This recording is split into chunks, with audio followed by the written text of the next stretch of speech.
ಈ 6 ದ್ವಾರಗಳನ್ನು ಅಂದರೆ ಈ 6 ಶತ್ರುಗಳನ್ನು ಮೀರಿದ್ರೆ ಇದ್ರ ಮೇಲೆ ನಾವು ಜಯವನ್ನು ಸಾಧಿಸ್ತೀವಿ. ಹಾಗಾಗಿ 7ನೇ ದ್ವಾರದಲ್ಲಿ ಜಯ ಒಬ್ಬರು ನಿಂತಿರ್ತಾರೆ. ನಾನು ಸೃಷ್ಟಿನೇ ಮಾಡದೇ ಇದ್ರೆ ನೀನು ಏನು ಸ್ಥಿತಿಗೆ ತಗೊಂಡು ಬರ್ತೀಯ? ಸ್ಥಿತಿ ಮಾಡೋದಕ್ಕೆ ನಿನಗೆ ಸೃಷ್ಟಿ ಇರಬೇಕಲ್ವ?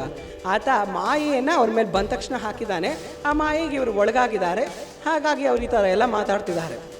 ಅದರ ಆದಿ ಕಾಣಿಸ್ತಾ ಇಲ್ಲ, ಅಂತ್ಯ ಕಾಣಿಸ್ತಾ ಇಲ್ಲ. ಕೆಳಗೆ ನೋಡಿದ್ರೆ ಪಾತಾಳವನ್ನೂ ಮೀರಿ ಹೋಗಿದೆ, ಮೇಲೆ ನೋಡಿದ್ರೆ ಆಕಾಶವನ್ನೂ ಮೀರಿ ಹೋಗಿದೆ. ನಾನು ಆದಿಯನ್ನು ನೋಡ್ಕೊಂಡು ಬಂದೆ, ನನಗೇನೋ ಗೊತ್ತಾಗ್ತಿದೆ, ನೀನಂತೂ ಅಂತ್ಯವನ್ನು ನೋಡಿರೋದಕ್ಕೆ ಸಾಧ್ಯ ಇಲ್ಲ, ನಾನು ಮಾತ್ರ ಆದಿಯನ್ನು ನೋಡ್ಕೊಂಡು ಬಂದೆ, ಅಷ್ಟು ಶ್ರೇಷ್ಠ ನಾನು, ಬೇಕಾದ್ರೆ ಸಾಕ್ಷಿಗಿದೆ ಇದೆ ಕೇಳು ಅಂತ. ಒಂದು ಅದ್ಭುತ ಲೋಕಕ್ಕೆ, ವೈಕುಂಠ ಲೋಕಕ್ಕೆ ಪ್ರಯಾಣ ಮಾಡೋಣ. ಆ ವೈಕುಂಠ ಲೋಕಕ್ಕೆ ನಾವು ಮಾತ್ರ ಪ್ರಯಾಣ ಮಾಡ್ತಿಲ್ಲ, ನಮ್ಮ ಜೊತೆ ಒಬ್ಬರು 5 ತಲೆ ಇರುವಂತಹ ಸೃಷ್ಟಿಕರ್ತ ಬರ್ತಾ ಇದ್ದಾರೆ. 5 ತಲೆ ಅಂತ ಹೇಳ್ತಾ ಇದ್ದೀನಿ, ನೆನ್ಪಿಟ್ಕೊಂಡಿರಿ. 5 ತಲೆಯ ಸೃಷ್ಟಿಕರ್ತ ಬರ್ತಾ ಇದ್ದಾರೆ ನಮ್ಮ ಜೊತೆಗೆ. ವೈಕುಂಠ ಲೋಕಕ್ಕೆ ನಾವೆಲ್ಲರೂ ಹೋಗ್ತಾ ಇದ್ದೀವಿ. ಅವ್ರ ಜೊತೆ ನಾವು ಕೂಡ ಪ್ರಯಾಣ ಮಾಡೋಣ. ವೈಕುಂಠ ಲೋಕಕ್ಕೆ ಎಷ್ಟು ಬಾಗಿಲುಗಳಿದೆ? ಮೊನ್ನೆ ತಾನು ವೈಕುಂಠ ಏಕಾದಶಿ ಆಗಿದೆ, ಅಷ್ಟರಲ್ಲೇ ಎಲ್ಲರದು ವಾಯ್ಸ್ ಹೊರಟೋಗಿದೆಯಾ? ಎಷ್ಟಿದೆ ದ್ವಾರಗಳು? 7 ದ್ವಾರಗಳಿದೆ ವೈಕುಂಠ ಲೋಕಕ್ಕೆ. ಆ 7 ದ್ವಾರಗಳು ಯಾವುದು? ಆ 7 ದ್ವಾರಗಳ ಗುಟ್ಟೇನು ಅದನ್ನು ನೋಡೋಣ. ನಮ್ಮಲ್ಲಿ 6 ಶತ್ರುಗಳಿದೆ. ನಮ್ಮ ಒಳಗೇ ಇರುವಂತಹ 6 ಶತ್ರುಗಳು ಯಾವುದಂದರೆ ಕಾಮ, ಕ್ರೋಧ, ಲೋಭ, ಮೋಹ, ಮದ, ಮಾತ್ಸರ್ಯ. ಈ 6 ನಮ್ಮ ಒಳಗಿರುವಂತಹ ಶತ್ರುಗಳು. ಇದೇ ವೈಕುಂಠದ ಮೊದಲ 6 ದ್ವಾರಗಳು. ನಾವು ಈ 6 ದ್ವಾರಗಳನ್ನು ಅಂದರೆ ಈ 6 ಶತ್ರುಗಳನ್ನು ಮೀರಿದ್ರೆ ಇದ್ರ ಮೇಲೆ ನಾವು ಜಯವನ್ನು ಸಾಧಿಸ್ತೀವಿ. ಹಾಗಾಗಿ 7ನೇ ದ್ವಾರದಲ್ಲಿ ಜಯ ಒಬ್ಬರು ನಿಂತಿರ್ತಾರೆ. ಆ ಜಯ ಬಂತು ಅಂತ ಹಿಗ್ಗಿಬಿಟ್ರೆ ನಾವು ವಾಪಸ್ ಫಸ್ಟ್ ಸ್ಟೇಜ್ಗೆ ಹೊರಟೋಗ್ತೀವಿ.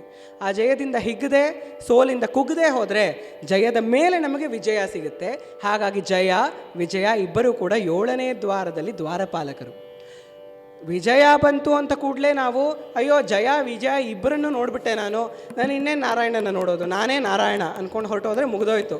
ಆದರೆ ಅದನ್ನು ತಲೆ ಮೇಲೆ ಏರಿಸ್ಕೊಳ್ದೆ ಹೋದರೆ ಕ್ಷೀರಸಾಗರದಲ್ಲಿ ಶಾಂತಾಕಾರಂ ಭುಜಗಶಯನಂ ಪದ್ಮನಾಭಂ ಸುರೇಶಂ ವಿಶ್ವಾಧಾರಂ ಗಗನಸದೃಶಂ ಮೇಘವರ್ಣಂ ಶುಭಾಂಗಂ ಲಕ್ಷ್ಮೀಕಾಂತಂ ಕಮಲನಯನಂ ಯೋಗಿ ಹೃದಯಾನಗಮ್ಯಂ ವಂದೇ ವಿಷ್ಣುಂ ಭವಭಯಹರಂ ಸರ್ವಲೋಕೈಕನಾಥಂ ಸರ್ವಲೋಕೈಕನಾಥಂ. ಎಲ್ಲ ಲೋಕಗಳಿಗೂ ನಾಥನಾದ ಕ್ಷೀರಸಾಗರದಲ್ಲಿ ಭುಜಗ ಶಯನನಾದ ನಾರಾಯಣನ ದರ್ಶನ ನಾವು ಇವಾಗ ಪಡ್ಕೊಳ್ತಾ ಇದ್ದೀವಿ. ನಿಮ್ಮೆಲ್ಲರಿಗೂ ಖುಷಿ ಆಯಿತಾ ನಾರಾಯಣನ ನೋಡಿದ್ದು? ಆದರೆ ನಮ್ಮ ಜೊತೆ ಟ್ರಾವೆಲ್ ಮಾಡ್ತಿದ್ದಾರಲ್ಲ ಅವರಿಗಂತೂ ಖುಷಿ ಇಲ್ಲ. ಅವರು ಹೋಗ್ಬಿಟ್ಟು ಏನು ಹೇಳ್ತಾರೆ ಗೊತ್ತಾ? ಓಹೋ Narayana, you are sleeping casually, taking a small nap. ನಾವೆಲ್ಲರೂ ಮಧ್ಯಾಹ್ನ ಒಂದು 2 ಅವರ್ ತೊಗೊಳ್ತೀವಲ್ಲ, ಸ್ಮಾಲ್ ನ್ಯಾಪ್ ಅಂತ ಹೇಳಿಬಿಟ್ಟು 2 ಅವರ್ ಆದರೂ ಎದ್ದೇಳಲ್ಲ. ಹಾಗೆ ಯೋಗ ನಿದ್ರೆಯಲ್ಲಿ ಮಲಗಿದ್ಯಪ್ಪ, ಒಂದು ಸ್ವಲ್ಪ ಎದ್ದೇಳು ಅಂತ ಈ ಸೃಷ್ಟಿಕರ್ತ ಹೇಳ್ತಾ ಇದ್ದಾರೆ. ಏನವ್ರ ಹೆಸರು ಇಷ್ಟೊತ್ತಿಗೆ ಆಲ್ರೆಡಿ ಗೊತ್ತಾಗಿರ್ಬೇಕಲ್ಲ. ಏನವ್ರ ಹೆಸರು? ಸೃಷ್ಟಿಕರ್ತನ ಹೆಸರು ಬ್ರಹ್ಮ. ಹೇಳ್ತಾ ಇದ್ದಾರೆ, ಓ ನಾರಾಯಣ ಎದ್ದೇಳಪ್ಪ, ನೋಡು ನಾನು ನಿನಗೆ ಸತ್ಯ ಹೇಳ್ತಾ ಇದ್ದೀನಿ. ಈ ಸಂಪೂರ್ಣ ಪೃಥ್ವಿಯನ್ನು, ಎಲ್ಲ ಲೋಕಗಳನ್ನು, ಊರ್ಧ್ವಲೋಕ ಅಧೋಲೋಕ ಎಲ್ಲವನ್ನು ಸೃಷ್ಟಿ ಮಾಡೋದು ನಾನೇ. ನಾನು ಸೃಷ್ಟಿನೇ ಮಾಡದೇ ಇದ್ರೆ ನೀನು ಏನು ಸ್ಥಿತಿಗೆ ತೊಗೊಂಡು ಬರ್ತೀಯ? ಸ್ಥಿತಿ ಮಾಡೋದಕ್ಕೆ ನಿನಗೆ ಸೃಷ್ಟಿ ಇರಬೇಕಲ್ವ? ಸೃಷ್ಟಿನೇ ಇಲ್ಲ ಅಂದರೆ ನೀನೇನೋ ಮಾಡೋದಕ್ಕಾಗಲ್ಲ, ನಿನಗೇನೋ ಕೆಲಸ ಇಲ್ಲ. ಹಾಗಾಗಿ ನೋಡಪ್ಪ, ನಾನೇ ನಿನಗಿಂತ ಶ್ರೇಷ್ಠನಾದವನು ಅಂತ ಬ್ರಹ್ಮ ಹೇಳ್ತಿದ್ದಾರೆ. ಇವರು ಒಬ್ಬೊಬ್ರು ಇರ್ತಾರೆ ನೋಡಿ, ಭಾರತದಲ್ಲೇ ಹುಟ್ಟಿರ್ತಾರೆ, ಕರ್ನಾಟಕದಲ್ಲೇ ಹುಟ್ಟಿ ಬೆಳೆದಿರ್ತಾರೆ. ಒಂದು ಸ್ವಲ್ಪ ಯಶಸ್ಸು ಸಿಕ್ಕಿದ ಮೇಲೆ I don't know Karnataka, I don't know Kannadigas, I don't know Kannada ಅಂತ ಹೇಳ್ತಾರೆ. ಅವ್ರ ರೂಟ್ಸನ್ನು ಮರೆತು ಬಿಡ್ತಾರೆ. ಇವಾಗ ನಾರಾಯಣ ಇಸ್ ಸೇಯಿಂಗ್, ನೀವು ನಿಮ್ಮ ರೂಟ್ಸನ್ನು ಮರೆತುಬಿಟ್ರಾ ಸ್ವಾಮಿ? ನಿಮ್ಮ ರೂಟು ಯಾವುದು? ನಾಭಿ ಕಮಲ. ಆ ನಾಭಿ ಕಮಲ ಯಾವುದರಿಂದ ಬಂದಿರೋದು? ನನ್ನ ನಾಭಿಯಿಂದ ಬಂದಿರೋದು. ಸೃಷ್ಟಿನ ನೀನು ಸೃಷ್ಟಿ ಮಾಡಿರ್ಬೋದು, ನಿನ್ನನ್ನು ಸೃಷ್ಟಿ ಮಾಡಿರೋದು ನಾನು. ಅದೇಗೆ ನೀನು ಹೇಳ್ತೀಯಾ? ಎಲ್ಲವನ್ನು ಮರೆತುಬಿಟ್ಟಿದ್ಯಾ ಹೇಗೆ ಅಂತ. ಈತ ಯಾಕೆ ಹೀಗೆ, ಬ್ರಹ್ಮ ಯಾಕೆ ಹೀಗೆ ಮಾತಾಡ್ತಿದ್ದಾರೆ ಅಂದರೆ, ಆತ ಮಾಯಾಪತಿ. ಮಲಗಿದಾನಲ್ಲ ಅಲ್ಲಿ ಶೇಷಶಯನನಾಗಿ, ಸಾಮಾನ್ಯ ಮನುಷ್ಯ ಅಲ್ಲ, ಸಾಮಾನ್ಯ ದೇವತೆ ಅಲ್ಲ, ಮಾಯಾಪತಿ ಆತ. ಜಗನ್ಮಾಯೆಯನ್ನು ತನ್ನ ಪತ್ನಿಯಾಗಿ ಇಟ್ಕೊಂಡಿರೋನು. ಹಾಗಾಗಿ ಆತ ಮಾಯೆಯನ್ನು ಅವ್ರ ಮೇಲೆ ಬಂದ ತಕ್ಷಣ ಹಾಕಿದ್ದಾನೆ. ಆ ಮಾಯೆಗೆ ಇವರು ಒಳಗಾಗಿದ್ದಾರೆ. ಹಾಗಾಗಿ ಅವ್ರು ಈ ಥರ ಎಲ್ಲ ಮಾತಾಡ್ತಿದ್ದಾರೆ. ಏನು ಮಾಡಿದ್ರು ಬ್ರಹ್ಮ ಒಪ್ಪೋದಕ್ಕೆ ರೆಡಿ ಇಲ್ಲ. ನಾನೇ ಶ್ರೇಷ್ಠ, ನಾನೇ ಶ್ರೇಷ್ಠ, ನೀನೇನಾದ್ರು ಹೇಳ್ಕೊ. ಅವರಿಬ್ಬರ ಮಧ್ಯ ಒಂದು ಜಗಳ ಶುರುವಾಗುತ್ತೆ, ಒಂದು ಕದನ ಶುರುವಾಗುತ್ತೆ. ಕದನ ತುಂಬ ಮಟ್ಟಕ್ಕೆ ಮೇಲೆ ಇರುತ್ತೆ.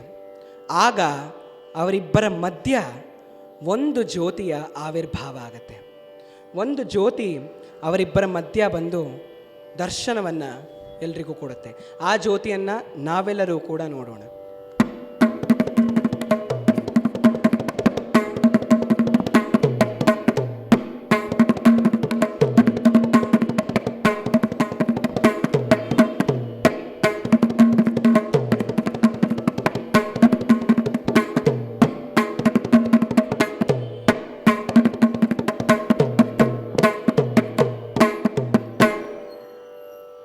ಸಣ್ಣ ಬಿಂದುವಿನ ಜ್ಯೋತಿಯಾಗಿ ಶುರುವಾಗಿತ್ತು, ಬೆಳೀತಾ ಇದೆ, ಜೋರಾಗಿ ಬೆಳೀತಾ ಇದೆ, ತುಂಬ ಮಟ್ಟಕ್ಕೆ ಮೇಲೆ ಇರ್ತಾ ಇದೆ.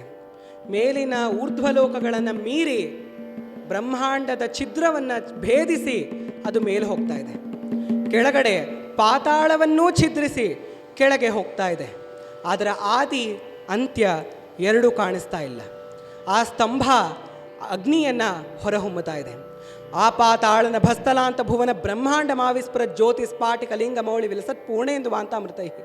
ಅದರ ಆದಿ ಕಾಣಿಸ್ತಾ ಇಲ್ಲ, ಅಂತ್ಯ ಕಾಣಿಸ್ತಾ ಇಲ್ಲ. ಕೆಳಗೆ ನೋಡಿದ್ರೆ ಪಾತಾಳವನ್ನೂ ಮೀರಿ ಹೋಗಿದೆ, ಮೇಲೆ ನೋಡಿದ್ರೆ ಆಕಾಶವನ್ನೂ ಮೀರಿ ಹೋಗಿದೆ. ಆ ಸ್ತಂಭ ಕೋಟಿ ಸೂರ್ಯರ ಪ್ರಭೆಯನ್ನು ಒಮ್ಮೆಲೆ ಹೊರಗೆ ಹಾಕ್ತಾ ಇದೆ. ಆ ಸ್ತಂಭ ಬಂದ ಕೂಡಲೇ ಇವರಿಬ್ಬರೂ ಕೂಡ ಸ್ತಬ್ಧರಾಗ್ಬಿಡ್ತಾರೆ. ಸ್ತಬ್ಧರಾಗಿ ಯೋಚನೆ ಮಾಡೋದಕ್ಕೆ ಶುರು ಮಾಡ್ತಾರೆ. ಏನಿದು? ಯಾವ ಸ್ತಂಭ ಇದು? ಯಾರು ಇದನ್ನು ಸೃಷ್ಟಿ ಮಾಡಿದ್ದು? ಇದು ಹೇಗೆ ಸೃಷ್ಟಿಯಾಗಿದ್ದು? ಇದರೊಳಗೆ ಇಷ್ಟೊಂದು ಪ್ರಭೆ ಹೇಗಿರೋದಕ್ಕೆ ಸಾಧ್ಯ? ಅವರಿಬ್ಬರು ಯೋಚನೆ ಮಾಡ್ತಾ ಇದ್ದಾರೆ. ಉತ್ತರ ಸಿಗ್ತಾ ಇಲ್ಲ. ಇದು ಎಲ್ಲಿಂದ ಶುರುವಾಗಿರಬಹುದು? ಇದು ಎಲ್ಲಿಗೆ ಹೋಗಿ ಮುಗಿದಿರಬಹುದು? ಇದನ್ನು ನಾವು ಹುಡುಕಬೇಕು. ಇಬ್ಬರ ಮನಸ್ಸಲ್ಲೂ ಇದೊಂದು ವಿಷಯ ಮೂಡ್ತಾ ಇದೆ. ಬ್ರಹ್ಮ ಹೇಳ್ತಾರೆ, ನಾನು ಒಂದು ಹಂಸದ ಸ್ವರೂಪವನ್ನು ಪಡ್ಕೊಳ್ತೀನಿ. ಹೇ ನಾರಾಯಣ, ನೀನು ಒಂದು ವರಾಹದ ಸ್ವರೂಪವನ್ನು ಪಡ್ಕೊ. ನಾನು ಮೇಲೆ ಹೋಗಿ ಇದರ ಆದಿಯನ್ನು ಹುಡುಕೋದಕ್ಕೆ ಪ್ರಯತ್ನ ಮಾಡ್ತೀನಿ, ನೀನು ಕೆಳಗೆ ಹೋಗಿ ಇದರ ಅಂತ್ಯವನ್ನು ಹುಡುಕು ಅಂತ ಹೇಳ್ತಾರೆ. ಇಬ್ಬರೂ ಕೂಡ ಹಾಗೆ ಬ್ರಹ್ಮ ಒಂದು ಹಂಸದ ಸ್ವರೂಪವನ್ನು ಪಡ್ಕೊಂಡು, ವಿಷ್ಣು ವರಾಹದ ಸ್ವರೂಪವನ್ನು ಪಡ್ಕೊಂಡು ಮೇಲೆ ಕೆಳಗಡೆ ಹೋಗೋದಕ್ಕೆ ಶುರು ಮಾಡ್ತಾರೆ. ಹೋಗ್ತಾ ಇದ್ದಾರೆ, ಮೇಲಕ್ಕೆ ಕೆಳಕ್ಕೆ ಹೋಗ್ತಾ ಇದ್ದಾರೆ. ಹೋಗ್ತಾ ಇದ್ರೂ ಕೂಡ ಎಷ್ಟು ಹೋದರೂ ಕೂಡ ಅದರ ಆದಿ ಕಾಣಿಸ್ತಾನೇ ಇಲ್ಲ. ಬ್ರಹ್ಮ ಮೇಲೆ ಹೋಗ್ತಾ ಹೋಗ್ತಾ ಹೋಗ್ತಾ ತುಂಬ ಸಮಯ ಕಳೆದು ಹೋಗಿದೆ, ಅದರ ಆದಿ ಮಾತ್ರ ಕಾಣಿಸ್ತಿಲ್ಲ.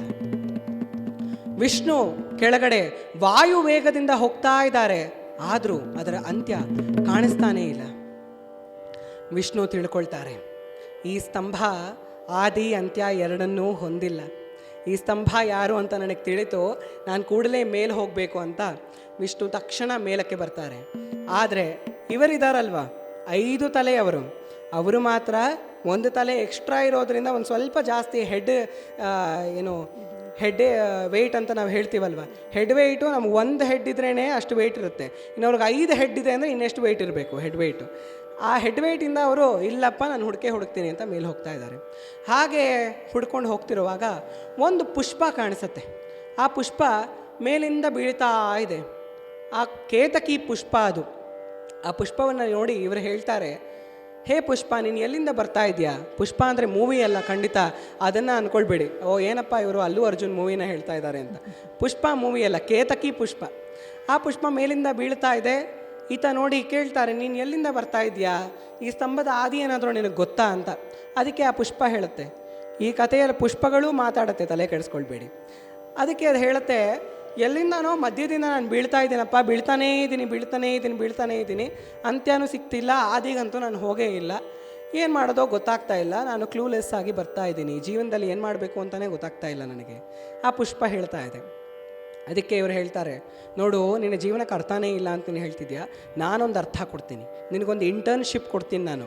ಆ ಇಂಟರ್ನ್ಶಿಪ್ಪಲ್ಲಿ ನೀನು ತುಂಬ ಸಿಂಪಲ್ ಕೆಲಸ ಮಾಡಬೇಕು, ಒಂದು ಸುಳ್ಳು ಹೇಳಬೇಕಷ್ಟೆ. ಕೆಳಗೆ ಹೋಗೋಣ ಇಬ್ಬರು, ಕೆಳಗೆ ಹೋಗ್ಬಿಟ್ಟು ನಾನು ವಿಷ್ಣು ಹತ್ರ ಹೇಳ್ತೀನಿ, ನೋಡಪ್ಪ ನಾನು ಆದಿನ ನೋಡ್ಕೊಂಡು ಬಂದೆ, ಹಾಗಾಗಿ ನಾನೇ ಶ್ರೇಷ್ಠ, ನೀನೇ ನಿಕೃಷ್ಟ ಅಂತ. ಅದಕ್ಕೆ ನೀನು ನನಗೆ ಸಾಕ್ಷಿ ಹೇಳಬೇಕು ಅಂತ ಬ್ರಹ್ಮ ಹೇಳ್ತಾರೆ ಆ ಕೇತಕಿ ಪುಷ್ಪಕ್ಕೆ.